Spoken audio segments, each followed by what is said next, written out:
What's your immediate reaction?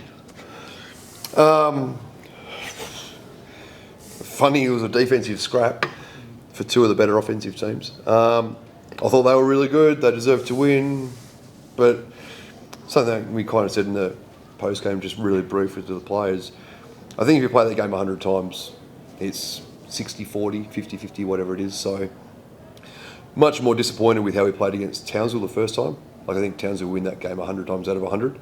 Tonight, I think that game could have gone either way, largely. Just on the wrong side of the score at the end, and Bendigo were really good. The stats aren't anything like a Perth Lynx game. Like, do you look at it and say that they forced you into errors, or do you think you forced yourselves into errors, or is it a combination of both? Yeah, a bit of both. Part of it's on us, part of it's on Bendigo. It's like Kennedy did a really good job, so did the girls. Scout was really good. They took us out of some things, as most teams have. And then on the other side, we just missed some shots we would normally make. So it's just, the more you try to read into it, like I thought Townsville's defence last Thursday night was also pretty solid. We just hit everything. Yeah. Tonight, I thought Bendigo's defence was really solid, and we couldn't hit the side of a barn. But then at the same time, they're also a really good offensive team, and we held them to 5 of 29 from 3 as well. It's just a really weird night. So to be 8 points up in the last quarter and then not be able to close it out, like what went wrong from your perspective for that last 5-minute stretch? They made some timely shots and we missed some timely shots. Like I said, I want to watch the film. In my head, we had some defensive breakdowns we've got to get right. Like, I think there's some things we got right for the first 3 quarters, first 3.5. We had some bad defensive coverages on Whitcomb the last 5 minutes. That kind of got away from us. But at the same time, offensively, we just missed some shots we would normally make, and just, like I said, Bendigo too good.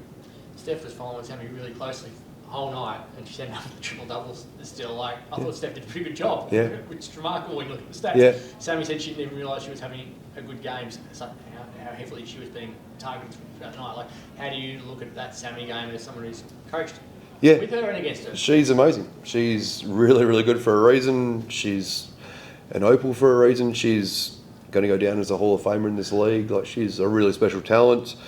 Like, same deal. I thought we guarded her fairly well, and she walks away with a triple-double. So that's what the great ones can do, unfortunately. Just sucks it happened to have been tonight. How did you feel out there? Like, did you feel that you were in control when you were 8 points up, or did you think that it was always closer than what that scoreboard reflected at that moment? Yeah, I'd say definitely felt closer than what the scoreboard reflected.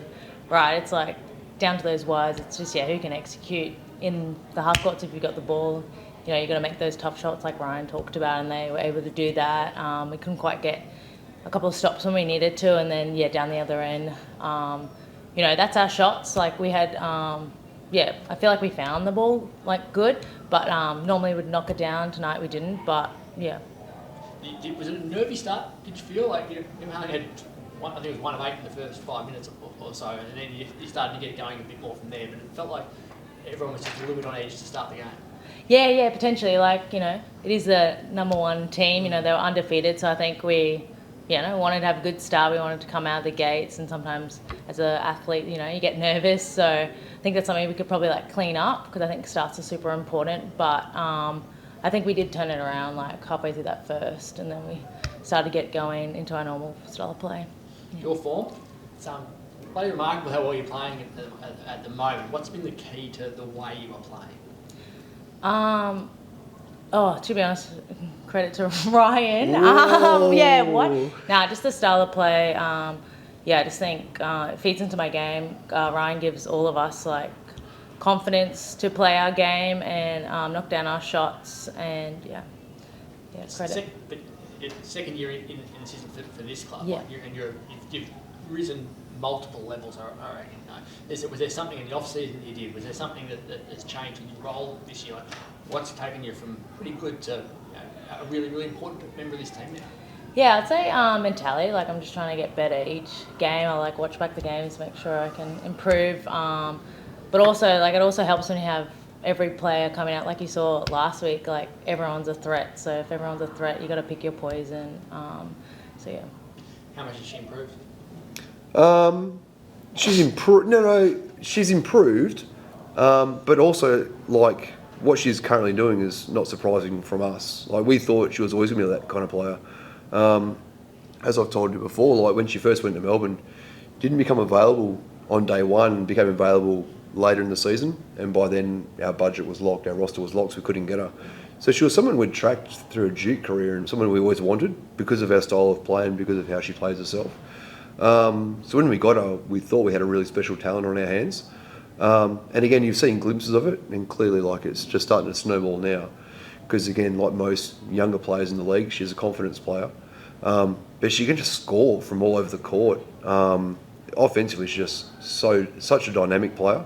What you're seeing now doesn't surprise us internally at all. So everyone was talking about Olympians coming into this game. You know, you've got Ellie and Letitia and Annalie and Amy, and then the other mob, you've got Tolo and Griffin and Whitcomb, and she's scoring 25 points and being the one who top scores of the game. Is she now the player you look at as absolutely warranted in that company? Yes and no. Like, yes, she's a star. Again, that's not trying to discredit those other Olympians that have been doing it for years and years and years and years. Again, short term playing really, really, really well, and not taking anything from Miela at all. But I'm not going to diminish the Olympians based on one game tonight. No, I'm saying that. I'm asking you to pump her up. More than I thought I just did. I thought I did fairly extensively the 5.5 minutes. Come on, Ryan. I thought the 5.5 minute spiel gave you enough for the paper for tomorrow. But as I said, we think she's a really special talent. And Amy, what will tonight do for her? Just getting the run under her belt. Just getting run. Like again, she was on a minute restriction tonight. As I said before, we can't win the thing in December, but we can lose it. So again, putting her back in today and playing her 35, 40 minutes wasn't going to be good for her. It was just getting a run and trying to build her back to full strength. It was more a case of endurance tonight. And as you saw, it just hasn't got touch right now. Hasn't done a lot with the basketball the last 2-3 weeks. So she, again, physically she's fine, just hasn't got the endurance just yet. Again, just trying to blow out some cobwebs tonight.